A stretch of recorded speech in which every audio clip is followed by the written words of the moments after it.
संतों के दर्शन से आई टले बला, जो दुख सोड़ी में वो कांटे में टल जा। संतों के दर्शन के लिए अगर जाते हो, शुभ काम के लिए जाते हो, और शुभ काम के लिए जब जाते हो तो आपके कोटि पाप कर्म कट जाते हैं। तीर्थों पर जाने से पाप धुल जाते हैं, महापुरुषों के सामने झुकने से पाप धुल जाते हैं। तो प्रभु का नाम जहाँ लिया जाता है, उसी का गुणगान किया जाता है और उसी की महिमा जहाँ गाई जाती है, तो उनके उस ज्ञान गंगा में स्नान करने से इंसान के कई जन्मों के पाप कर्म कट जाते हैं। तो जब भी आप अवसर मिले आदमी को, तो सत्संग में जरूर जाना चाहिए, क्योंकि सत्संग में नाम की महिमा और सत्संग का गुणगान जो किया जाता है वो हमारे अंतःकरण को पवित्र कर देता है।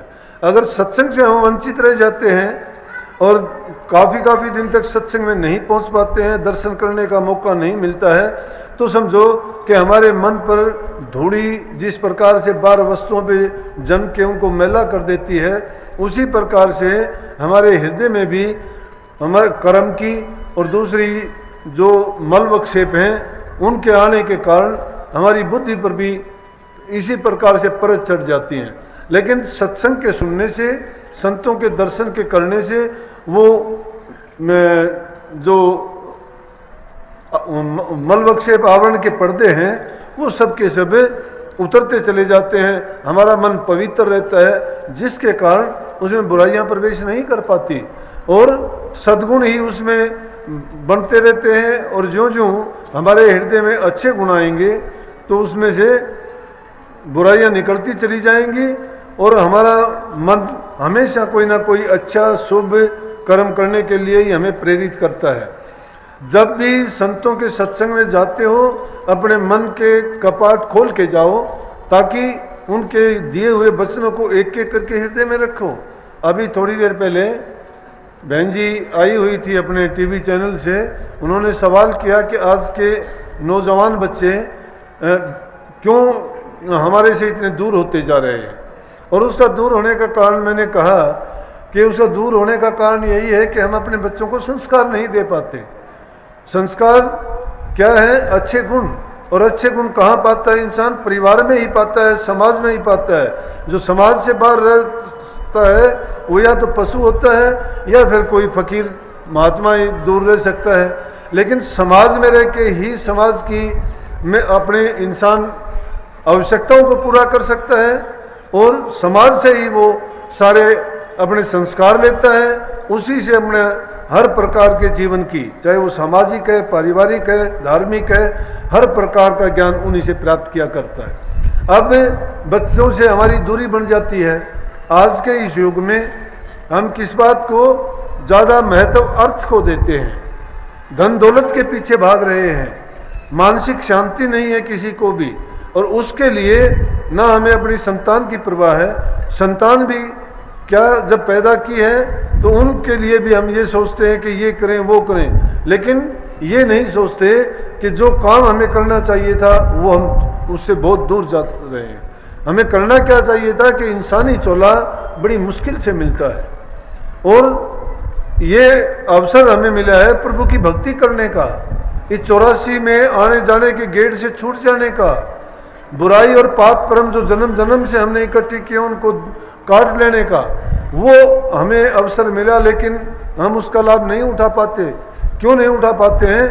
कि जब ये अंधी दौड़ संसारी पदार्थों की ओर सबकी है, तो उसी में हमारी सबकी नज़र लगी हुई है कि हम ये कर लें, हम वो कर लें।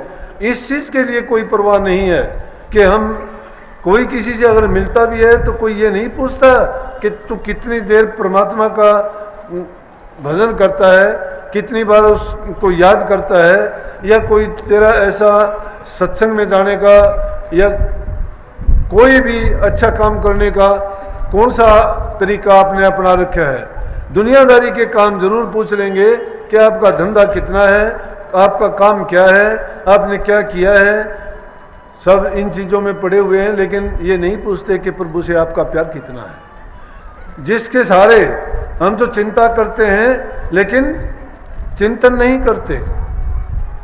हम तो क्या फिक्र करते हैं, जिक्र नहीं करते। फिक्र करनते बावरेर जिक्र करनते साध, जिक्र किया कर बावरेर फिक्र करेंगे आप। फिक्र करते हैं संसार की चीज़ों का, प्रभु के नाम का जिक्र कभी नहीं करते। अगर प्रभु के नाम का हम जिक्र करें और उसको उस समर्पण कर दें अपना, तो वो अपने आप ना हमारी संभाल करेगा, क्योंकि उसके आगे चालाकी करते हैं, उसके आगे हम अपनी बुद्धि बल लगाते हैं, तो सब के सब मिथ्या हैं, वो कामयाब नहीं हो सकते। लेकिन भरोसा जब उसका छोड़ देते हैं और भरोसा करते हैं अपनी बुद्धि पर, अपनी सोच पर, अपनी बल पर, लेकिन संतों के सामने जाकर, प्रभु के सामने जाके, संत प्रभु से मिलाने वाले हैं। प्रभु या राम के तुलना में कुछ नहीं है, लेकिन बीच का जो काम करने वाला संत सदगुरु ही करता है। प्रभु की, राम की, नाम की महिमा गा के सिर्फ हमें संत सदगुरु ही बताते हैं। अगर वो नहीं होते तो हमें कुछ भी नहीं पता होता। अब दूसरी योनियों में जितने जीव जंतु पशु पक्षी हैं, उनमें गुरु नहीं है, इसलिए उनको ज्ञान नहीं है। इसलिए ज्ञान नहीं है तो वो बेचारे अपने कर्म को नहीं काट सकते। वो सिर्फ भोग्य योनियां हैं, उनको जो जो कर्म भोगने के लिए मिले हैं उन कर्मों को भोगते हैं। लेकिन इंसान भोगने वाला ही नहीं है, सिर्फ अपने कर्म को बढ़ाने वाला भी है, पीछे के खोटे कर्मों को सुधारने वाला भी है, और इससे सदा से मुक्त हो जाने का भी इसका अवसर है। लेकिन वो कब इसका काम बनता है? वो जब बनता है कि जब आदमी निश्चिंत हो जाता है। निश्चिंत कब होगा? जब भरोसा परमात्मा पर हो जाएगा। भरोसा हमारा ना गुरु पर ना नाम पर, तो परमात्मा पर भरोसा कहाँ से आएगा? पहले भरोसा उन पे करना सीखो ना जो उसे प्रभु का रास्ता हमें बताएगा। उस पर जब हमें यकीन होगा कि जो हमें वो रास्ता दिखाएंगे, उस मार्ग पर चल के ही हम उन तक पहुंच सकते हैं। इसीलिए कहा है, रहो निश्चिंत करो मत चिंता, चौंस देई सो चिंत करेगो, पांव पसार पड़ो दिन सोवत, पेट दियो सो पेट भरेगो, जीव जिथे जल में थल में, पुनः पाहन में पहुंचाए धरेगो, भूख ही भूख पुकारत है, सुंदर कहतूं तो भूख मरेगो। भूखा मरने का काम क्यों है? कि एक इंसान कहता है मेरा पेट नहीं भरेगा, इस पेट के लिए छल करता है, कपट करता है, बेईमानी करता है, ठगियां करता है, हेरा फेरी करता है, लोगों को ठगता है, मारता है, लूटता है। किसके लिए? पेट के लिए। किस लिए? कि वो सोचता है कि मैं ऐसा नहीं करूंगा तो मैं शायद मर जाऊंगा भूख के मारे। लेकिन जहां ये सोच है तो मैं कहूंगा ये मूर्खता की बात है कि जो काम हम सोच के साथ करेंगे उसको अपने आप संभाल करनी है। जब अच्छा कर नहीं सकते, बुराई के रास्ते पर चले हुए हो, तो कैसे तुम्हारा जीवन पवित्र हो जाएगा? कैसे तुम्हें सुख शांति मिलेगी? सुख शांति का रास्ता तब है कि इंसान अब खुद कष्ट उठा के दूसरे को सुख दे।